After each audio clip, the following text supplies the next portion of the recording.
Olá meus queridos, estamos aqui mais um vídeo. Hoje é sexta-feira, dia 29/4/2022 e como sempre vamos falar um pouco aí de finanças e no fim de política. E hoje eu vou falar uma coisa pra você, a política tá meio tenebrosa, hein rapaz? Nossa senhora, hein? Ei, saindo muvuca atrás de muvuca aqui de política, hein? Nossa senhora, não sei se é pra dar risada ou se é pra chorar, mas vamos lá. Vamos começar com o dólar. Ontem o dólar deu um leve recuo, antes de ontem deu um leve recuo, hoje outro leve recuo, isso é bom sinal. Quando você vai tendo movimentação pequena até 0,5%, é muito sadio, isso é ótimo, eu vejo isso com bons olhos e bom sinal. Fechou em menos 55, ou seja, fechou em R$ 4,94. Isso é maravilhoso, maravilhoso. Vamos para a bolsa. O DAX hoje de novo subindo 1%. Então tá subindo 1%, outro dia outro 1%, outro dia outro 1% e 1%, subindo, subindo, subindo. Eu não sei se é aquelas oscilações de especulação, por exemplo, onde sobe, sobe, sobe, depois cai, cai, cai, cai, depois sobe, sobe, sobe, sobe, depois cai, cai, cai. Pode ser. Vamos ver até onde vai essas brincadeiras da gangorra, né? Mas o Brasil, por exemplo, ele também subiu 0,5%. Foi para 109,918. Mas tem algumas ações que não subiram tanto, não acompanhou essa bolsa do jeito que tá. Tem algumas ações que ainda deram uma recuadinha, né? Se a gente pode assim dizer. Deixa eu ver até onde tá aqui o assunto. Oh meu Deus, será que eu não... Ah, tá aqui.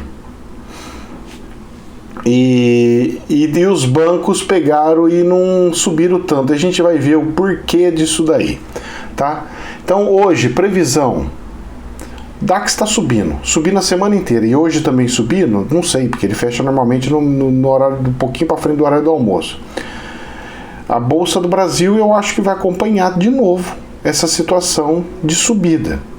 Eu só acho que tem umas ações, uma ou outra aí, que vai ter que subir um pouquinho mais aí, né? Que tem umas aí que estão bem para baixo aí e não condiz com a realidade, né? Dessa subida. Bom, vamos ver as notícias aqui. Ah, gente, deixa eu falar uma coisa que eu lembrei. Eu costumo fazer isso antes de começar a falar das finanças e tudo mais, né? Ontem eu já tinha sido convidado por uma pessoa para ir conhecer um centro. Então eu fui na terça-feira conhecer um centro. Essa pessoa já tinha me convidado para conhecer o centro que ela ia nas quartas-feiras. Tentei fazer o meu trabalho lá, não deu certo. Tentei ir mais vezes consequentemente, que eu já falei em alguns vídeos, também não deu certo. Eles falaram que tem que fazer um monte de curso e não sei do que. Muito bem. Antes de ontem, na quarta-feira, acabei não indo de novo no centrinho e falei, acabou, né? Já dei o ritual da separação lá, né? Que é de bater os pés, né? Não carregar nem um pó. E ontem a pessoa pegou e falou assim, vai lá, você tem que conhecer o centro, você tem que conhecer. E eu já tinha ido na terça-feira, eu não fui na quarta, naquele outro, eu falei, eu vou nessa daí conhecer onde a sua filha vai. Porque a filha dela vai nesse outro lugar, que é um centro de Umbanda. Na verdade é um bandomblé, tá? Eles falam Umbanda, mas é um bandomblé. Todas as vezes que você vê vela partida, onde você tem duas cores das velas, você pode ter certeza que é candomblé ou umbandomblé, tá? Porque na Umbanda não usa vela partida. Fora o tipo de coisa, de ritual que faz, que é tipo bater cabeça, não sei o que. Mas professora, a Umbanda bate cabeça, bate, mas ela bate como referência, né? Ou faz o ritual, faz a benzimento, para dando agradecimento, como se fosse pedindo licença para trabalhar. Já o segmento do candomblé, ele já tem uma ritualística um pouco mais profunda, que é de fato deitar, ficar deitado de bruço pro santo, que é deitar, fala que é deitar pro santo, né? Então você tem essas nuances. Bom, eu vou contar essa historinha porque ela é mais importante que as finanças e tudo mais, essas fofoca coisa aí. E eu fui ontem no centro. E o centro, ele é diferente. Eu nunca vi como eu sempre digo, cada centro de Umbanda é de uma forma. E lá é totalmente diferente do que eu vi. Por quê? Olha só o que eles fazem. Eles começam às 7 horas da noite, fazendo as giras, cantando. Normalmente começa às 8, os outros centros lá começam às 7. Começa às 7 horas. Aí o que acontece? Eles fazem todo o ritual de cantar, de vibração, de manter os médiuns dentro de uma sintonia. Aí eles fazem uma primeira gira, que é a primeira gira de passe. Então os espíritos, os médiuns incorporam para dar passe. Ou seja, o passe de um médium não é um passe, é um reiki. É um reiki. Que reiki? Eu não gosto de reiki. Mas tem alguns rituais de portais. Ele é uma apometria. Eles fazem a apometria verdadeira lá. Lá eles fazem a apometria verdadeira. Então você vai lá no centro, a primeira etapa a primeira etapa do centro é essa apometria. Então vai lá, eles incorporam lá, se eu não me engano, pelo que eu percebi lá, todos eram caboclos. Eles incorporam os caboclos e faz todo o ritual. Você não fala nada, você não pode abrir a boca, você não pede nada, você não fala nada. Ele vai lá só para dar um passo. E vai fazendo a apometria, tirando as coisas, fazendo as coisas que tem que fazer. É a verdadeira apometria. A apometria tem lá, funciona, é muito bom.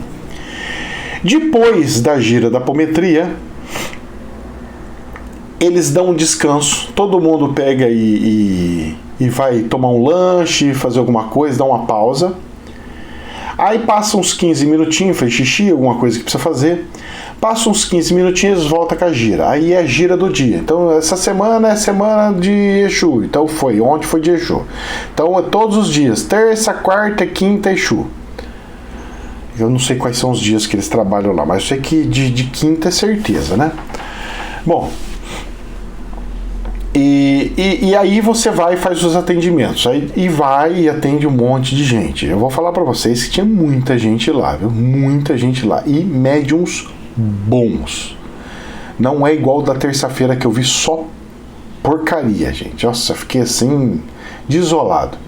Lá, médiums bons, médiums que vê, médiums que sente, médiums que fala na lata, certa, assim, mirando certeira.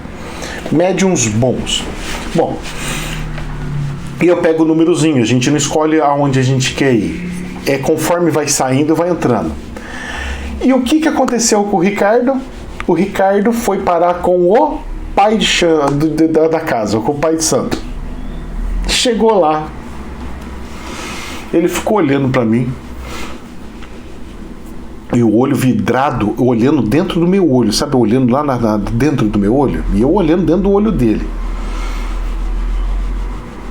E ele pega e me fala: O que você tá precisando? E já dando aquela minha risadinha de Exu, né? Tipo, eu já sei, mas vamos lá. Eu falei: olha, eu tenho visto do espiritual, que o espiritual tá falando assim pra mim: você tem que trabalhar. Eu falo: tudo bem, eu tenho que trabalhar. Eu tenho que atender pessoas. E aí eles vão me mandando picado. Então você tem a forma de atender assim, você tem a forma de atender assim, tem uma forma... E é tipo assim, não existe uma forma de atender que mistura isso, com aquilo, com aquele outro. E aí ele deu risada. Aí ele pegou e falou assim: mas por que você não vem trabalhar aqui? Aí eu falei: mas aqui não dá, porque aqui é Umbanda. Eu não vou incorporar um caboclo para fazer as curas que tem que fazer. É outra coisa, eu vou fazer cirurgia espiritual. Eles querem que eu faça cirurgia. Aí ele deu uma risada, rapaz, pegou na minha mão, ele levantou, pegou na minha mão, levantou, andou no terreiro inteiro. Pegou, mostrou um quadro e falou assim: tá vendo aquilo lá? O que é aquilo lá? Eu falei: não sei. Ele falou: povo do Oriente. Eu falei: sim, mas é o povo do Oriente, na Umbanda também incorpora. Ele voltou para trás. Falei: vamos lá de novo, sentamos na coisa. Ele pegou e sentou e falou assim: olha, O menino da casa, falando dele, né? Ele não queria fazer essa coisa de cura do povo do oriental, porque ele achava que isso não era necessário, que não precisa. E foi falado para ele que ou faz ou desencarna. Ele optou fazer. E não tinha. E a gira de segunda-feira só tem 3 médiuns que fazem, que têm espíritos do Oriente. São raros. São poucos que tem. Não é para qualquer um. E ele recebe o caboclo, só que o caboclo não atende. O caboclo só pega e fala: você vai ser atendido para ele, com ele, ou com ele, ou com ele, ou com ele. Ele só vai indicando para quem que vai atender. O pai de santo não atende no dia de cura. Presta atenção. O pai de santo não atende, porque ele não tem o guia do Oriente. Aí ele pegou e falou: aqui nós só acendemos uma vela branca, uma vela, que deixamos bem no cantinho lá. Os médiuns do Oriente não dão nome, não tem ponto riscado, não tem vela, não tem nada. Não era isso que você estava procurando? A mesa branca? Aí eu falei: cara, não é possível. Eu juro pra vocês, gente, eu já fui muito centro. Eu acho que eu já fui mais de 30 centros. Nunca vi algo assim. Porque ou é só mesa branca, ou é só umbanda, ou é só coisa. É a primeira vez que eu vejo apometria, de fato, os espíritos fazendo apometria sem ficar pedindo coiseira pro povo ficar pedindo. Na parte do início, para quem quer tomar um passe. Mas o passe deles é apometria, ou seja, limpa mesmo. Limpa e energiza.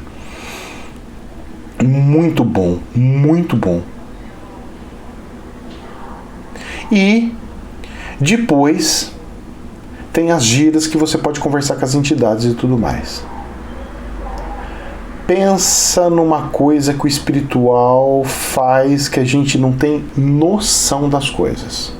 Dá volta, anda. E ontem a moderadora, né, que pediu para eu ir, ela tinha falado assim: acende uma velinha para que você consiga ter a resposta que você quer, né? Eu falei: tá bom, vou acender. Eu peguei e acendi a velinha. Eu falei: é um aviso, é bom acender mesmo. E eu acendi e aconteceu tudo isso. Aí ele já pegou e falou: na próxima você já pode vir de branco, vem umas 2 vezes no dia normal e depois você começa a atender nas segundas-feiras as suas cirurgias. E se precisar de segunda ter segunda mais terça, vamos fazer terça também. Se precisar segunda, terça e quarta, vamos fazer quarta também.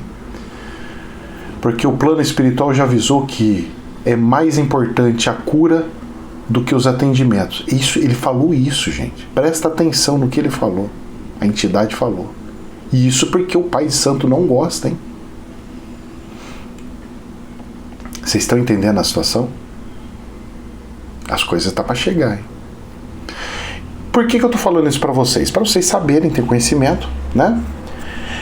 E é o seguinte, como eu disse, as curas vão ser de segunda-feira. Não é todas as segundas-feiras. Ele abre um dia sim, um dia não. Ou seja, é quinzenal. A cada 15 dias tem os rituais. E de segunda-feira, no canal principal, no outro canal, eu faço as lives à noite. Então eu vou ter que começar a trocar, não nessa, essa vai ser normal, já está programada. Mas olha que interessante, eu já tinha tido problema numa live anterior, né? Da internet que faltou. Na passada eu fiz normal. Nessa vou fazer normal, tentar, né, se Deus quiser abençoar. Já na outra muda de novo, ou seja, já foi um prenúncio de que segunda-feira não precisa ficar tão desesperado que acontece alguma coisinha, a gente altera alguma coisinha e vai que vai. Então eu vou ter que trocar de segunda-feira para terça-feira as lives à noite, os estudos mais longos para a noite. E se depois precisar trocar, a gente vai trocando. E troca para outro dia, troca para outro dia, troca para outro dia, não tem problema nenhum. A gente vai e faz como tem que fazer. Tá ok? Então eu só estou passando para avisar vocês que provavelmente essa segunda é normal. Eu vou avisar o pessoal na live na segunda-feira que nas próximas vão ser de terças-feiras. e não mais de segundas-feiras, pois eu vou assumir um compromisso de 15 em 15 dias para poder atender, inclusive atender vocês, tá? Então eu vou ficar à disposição para as pessoas que estão com problemas de saúde sério, pessoas que estão com doenças gravíssimas, problemas graves, vão poder ter acesso à cirurgia espiritual com os espíritos que estão conosco. Tá bom? Que Deus abençoe. Vamos lá, vamos continuar aqui voltando para as finanças. Infomoney. Vamos tomar até um café, né, gente? Pelo amor de Deus. PIB dos Estados Unidos cai 1,4% no primeiro trimestre. A expectativa era de 1,1% de alta. Nossa! É a primeira queda do PIB trimestral americano desde o segundo trimestre de 2020, no começo da pandemia. Resultado veio muito abaixo do consenso de Refinitiv. O Produto Interno Bruto, o PIB dos Estados Unidos, retraiu 1,4% no primeiro trimestre de 2022. Em termos anualizados, na comparação com o quarto trimestre de 2021, segundo a primeira estimativa, bom, eles começam a encher a linguiça aqui, um monte de coisa. Vamos lá, vamos resumir isso aqui. O negócio é o seguinte, tá tendo retração. A pergunta é, com essa retração, vai querer aumentar mais ainda os juros ou essa retração já vai segurar a inflação lá? O problema é que está subindo a inflação nas commodities. Oferta e demanda. Isso não é inflação. Isso é oscilação que gerou uma inflação. Mas não deve ficar dessa forma e não pode continuar dessa forma. A questão é, consegue segurar a desvalorização da moeda para que isso não ocorra de fato? Não sei. As bolsas era para despencar com uma notícia dessa. Você sabe o que acontece? Sobe. É incrível o que está acontecendo na Bolsa de Valores do planeta. O Gardenal tá andando à sorta na Bolsa do planeta.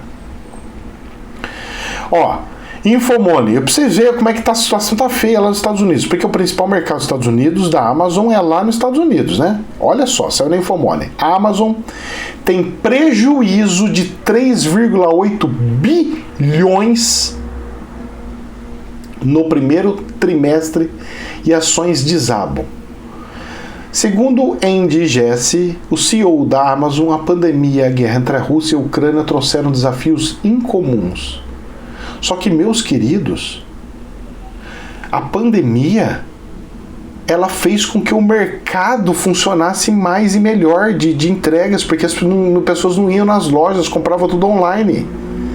Era para ter melhorado e a Amazon está andando para trás. Aí eu tenho que fazer um comparativo agora com quem? Com o Mercado Livre, para ver, está crescendo? Ué, então é incompetência da Amazon. Algum problema na Amazon está acontecendo. Alto custo, eles estão tendo altíssimo custo. E aí? Moço, olha, só Jesus na causa, como diz o outro. Aí saiu uma outra notícia assim, Infomoney. Olha só o que vai me fazer. Bom, o governo sobe tributo de bancos e instituições financeiras para bancar refis do Simples. A medida provisória, publicada nesta quinta-feira em edição extra do Diário Oficial, elevou de 20% para 21%, ainda bem que não é muito, é bastante, mas não é tanto, para 21% a contribuição social sobre o lucro líquido, ou seja, não é sobre o faturamento, é sobre o lucro líquido. 1% sobre o lucro líquido. Isso vai impactar os pessoal que entrou em banco para ter participação dos lucros. Quem está indo atrás de participação dos lucros. Então, o que os bancos vão acabar começando a fazer? Eu vou zerar a participação dos lucros, começar a zerar o lucro, diminuir o lucro e fazer com que eu pague mais para os acionistas juros sobre capital próprio, para não ter que pagar tanto imposto para o governo. Então, os bancos daqui para frente vão ter uma situação de diminuir os lucros para pagar mais participação do juros sobre capital próprio. Ou seja, como se fosse um CDB turbinado para diminuir a lucratividade e não ter que pagar tanto imposto. Então, quem vive de participação dos lucros de bancos vai começar a mudar um pouquinho o outro. Aí você fala assim, mas aí o imposto de renda vai ter ali, tudo bem. Só que é melhor pagar, que você, pessoa física, pagar 15% de imposto de renda do que o banco pagar 21% só de contribuição social, mais o imposto de renda. Tá entendendo? Pois é. Aí senão você vai pagar dobrado, né? Olha a situação. E nisso pode ser uma das causas que os bancos desabaram. Só que por outro lado, como as bolsas de valores estão totalmente maluca, o que vai acontecer? De certo, vai acontecer alguma anomalia falando que os bancos vão começar a subir 5%, 6%, 7%. É capaz, gente. Eu não garanto nada, hein? Porque eu só estou fazendo análise, tá? Bem grotesca. Mas é capaz de acontecer isso. Porque, filho, a loucura é tamanho que é capaz de acontecer isso com os bancos. Olha, eu vou falar, viu? Eu vou falar. É uma coisa, assim, surreal. Infomoney. E os bancos não subiram esses dias que a bolsa subiu, viu? Ficou tudo parado ou caindo um pouquinho. Opa! Infomoney. A compra de Twitter por Elon Musk não faz sentido financeiramente, diz analista. De acordo com analistas, gasto financeiro do Twitter, se a aquisição for fechada, será maior do que os lucros. A compra do Twitter pelo dono da Tesla, talvez o principal assunto nesta semana. Grande parte da internet se dividiu entre aqueles que acham que Musk irá melhorar a rede social e aqueles contrários ao bilionário. Mas posso falar uma coisa para você? Esse cara é tão doido, que o que ele bota a mão vira ouro. É o caso do carro da Tesla. O cara vendeu as ações dele, subiu sem vender um carro durante mais do que um ano. E o que ele tem que fazer? Vender a empresa da Tesla, porque ela já está funcionando, e fazer isso daí, revolucionar essa outra área. A hora que revolucionar essa área de tecnologia, ele sai de novo e vai revolucionar outra área. E assim por diante, ele vai, sai, vai passando. Porque esse cara é um desbravador. Ele é um verdadeiro bandeirante, se a gente pode dizer, de desbravando o mercado.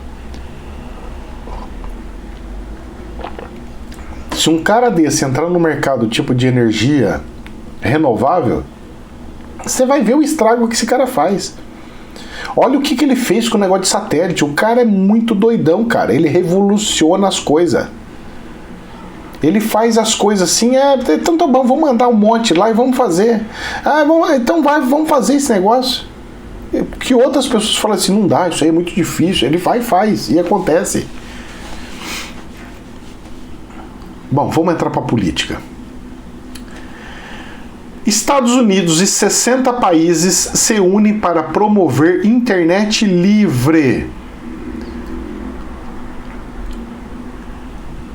A chamada Declaração para o Futuro da Internet, DFI, busca recuperar a imensa promessa da internet, rechaçando o aumento do autoritarismo digital, para assegurar o fortalecimento da democracia, proteger a privacidade e promover uma economia mundial livre, diz a Casa Branca. E olha só o que dizem. Diante do que consideram um aumento do autoritarismo digital por parte de governos como russo e chinês. Agora fala uma coisa para mim, como é que eu vou promover uma internet livre em um país onde eles bloqueiam a internet? E aí, entre os 60 países que apoiam a iniciativa, há nações desenvolvidas como Alemanha, Austrália, Canadá, França, Japão e Reino Unido. E em desenvolvimento como Argentina, Chipre, Eslovênia, Quênia, Montenegro, além da Ucrânia. Na América Latina, o texto foi assinado por Argentina, Colômbia, Costa Rica, Peru, República Dominicana e Uruguai. Apesar de não ser legalmente vinculante, a declaração estabelece princípios fundamentais, pede comprometimento dos governos para promover uma internet aberta, gratuita, global, interromperável, confiável e segura para o mundo. Ou seja, Tá tendo uma normativa da internet. O que vai acontecer quem não entrar nessas normativas da internet? Quem não pertencer vai ter retaliação pelo mercado, pelo mundo, por todas as coisas. Pois é assim que vai fazer, e vai fazer todo mundo entrar, e quem não entrar vai se lascar. O planeta tá assim, na lacração. Ou você entra, você vai ser... As indústrias não vão querer investir aí porque você é um país tal. É assim que tá funcionando. Ou você faz, ou então as indústrias não vão querer vender aí, trabalhar aí e tudo mais. Ou seja, quem manda é a totalidade. Tudo em nome da liberdade. Será? Vamos ver. É interessante, tudo é interessante, é muito bom. Você lê o texto e você fala, poxa, é incrível, é ótimo. Mas sabe quando fica com aquela pulguinha atrás da orelha? É duro, né? Infomoney. Saiu na Nossa, eu li isso aqui, eu falei, nossa, eu não sei se eu choro ou se eu dou risada. Ai. Lula teve direitos violados em julgamento de corrupção. Direitos violados, eu não sei. Mas vamos lá. Diz o Comitê da ONU. O Comitê de Direitos Humanos afirmou que a ação judicial violou o devido processo legal e que o ex-presidente teve seus direitos políticos violados. Essas violações processuais tornaram a proibição de Lula se candidatar a presidente arbitrária e, portanto, uma violação dos seus direitos políticos, incluindo o seu direito de concorrer a um cargo, afirmou o Comitê Especialistas Independentes que analisou o caso. O STF confirmou no ano passado uma decisão que anulou as condenações impostas a Lula, o que tornou apto a concorrer às eleições em outubro. O ex-presidente lidera todas as pesquisas em intenção de voto para a presidência. Bom, eu vou comentar sobre isso daqui. É o seguinte, veja bem, presta atenção. O que eles falam é que um ex-presidente da República, um presidente da República, ele não deveria ser julgado nem em primeira, nem em segunda instância, nem em terceira instância, em estado ou lugar regional. Foi o que aconteceu. Que ele deveria, desde o princípio, qualquer coisa que foi pego, qualquer coisa que foi tomada, deveria ter sido julgado e analisado a nível nacional via Supremo. E a decisão do Supremo falando que ele não tinha problema, que o julgamento foi violado, que não tinha, tornou essa violação real.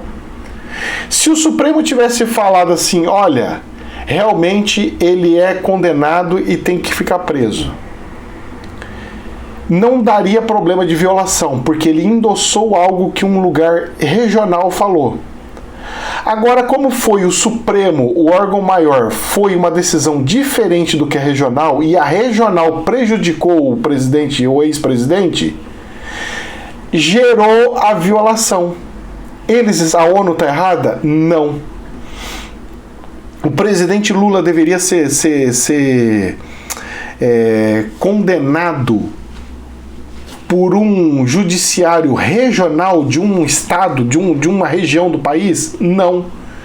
Por quê? Porque ele deveria, como um ex-presidente, ele deveria ser julgado a nível nacional, porque ele é uma pessoa de nível nacional. Mas ele não tem cargo, professor, não interessa, a representatividade dele é nacional.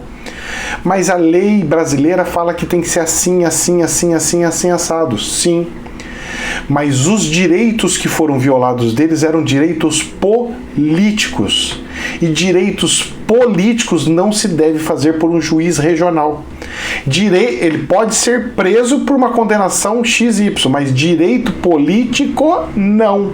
Direito político é o Congresso e o Superior. Então nessa, meus queridos, por mais que eu ache que não deveria acontecer, que parece um absurdo que a ONU falou, que os direitos humanos falou, não é. Não é. Porque de fato tem coerência isso daqui, certo? Pode não parecer aos nossos olhos, ao meu olho que não. Para mim, tem culpa no cartório? Tem. Mas o julgamento dele devia ser feito pelo Congresso e pelo STF. e os direitos eleitorais pelo Supremo Eleitoral. O juiz deveria ter mandado o caso para o Supremo Eleitoral para eles verificarem se teria direito ou não a concorrer ou não. Certo? Então, são coisas que você pode não gostar, mas faz parte da legislação. Infomoney. WhatsApp diz, por isso que eu falo aqui, eu não puxo o saco nem de um lado nem do outro, hein? Não vem com ondinha pro meu lado, não, que eu não vou nem de um lado nem do outro. Eu posso gostar um pouquinho mais daqui, um pouquinho de lá, eu não gosto de mentira, certo? Igual tá falando, nós vamos acabar com a inflação, nós vamos fazer o salário mínimo subir. Para de mentir, porque não é assim que funciona. Qualquer presidente quer fazer isso. Todos querem fazer. O Bolsonaro quer fazer isso, todo mundo quer fazer isso, mas não tem como. Vai fazer o quê? Mágica da procriação do dinheiro? Vai usar o cartão de crédito de novo e fazer explosão de novo? Não pode, não dá. Para, essas aventuras não dá mais. Bom, vamos lá, Infomoney. O WhatsApp diz a Bolsonaro que adiamento de comunidades é decisão global. Representantes da empresa se reuniram com o presidente brasileiro e com Fábio Faria, ministro das Comunicações, por suspeita de interferência do TSE. Então, as comunidades que o WhatsApp falou que ia lançar, dizem que vão prorrogar de forma global e não só local. Vamos ver. Mas pelo menos deram satisfação, né? Isso é um país importante. Infomoney, abre aspas. Não tem cabimento levantar dúvidas sobre eleições, fecha aspas. Diz Pacheco após ataques de Bolsonaro. Bolsonaro disse que militares não seriam moldura ou ficariam apenas batendo palmas após serem chamados pelo TSE para participarem do processo eleitoral. Ué, tá certo. As instituições e a sociedade podem ter convicção da normalidade do processo eleitoral. A justiça eleitoral é eficiente e as urnas eletrônicas confiáveis. Meu filho, você pode falar o que for.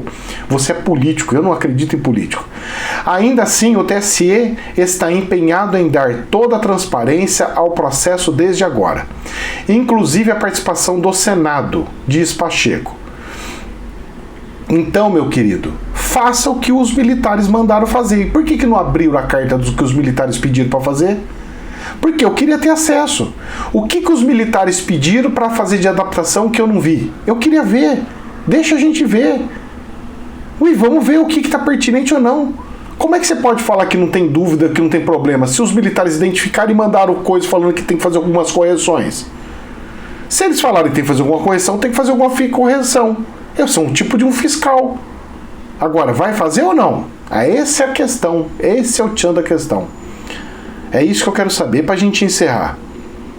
Governo Biden recebe dossiê de acadêmicos, ou seja, pseudocientistas, que normalmente são tudo da canhota, com alerta de versão mais extrema de ataque ao Capitólio no Brasil. Ou seja, o que aconteceu lá no Capitólio acontecia aqui no Brasil caso o Bolsonaro não ganhe as eleições. Se o Bolsonaro não ganhar as eleições, o Brasil entra numa guerra civil. O povo não vai aceitar, não vai ter o presidente como presidente, vai se rebelar e o trem vai pegar fogo. É isso aí, mais ou menos isso que está falando. Agora, eu não sei por que mandou para o Biden e o que o Biden tem a ver com aqui. A eleição faz parte do Brasil, não faz parte de lá. Ou ele vai querer palpitar aqui também. Tá de brincadeira, né? Espero que não, né? Meus queridos, jamais a verdade absoluta. Que Deus nos abençoe. Namastê.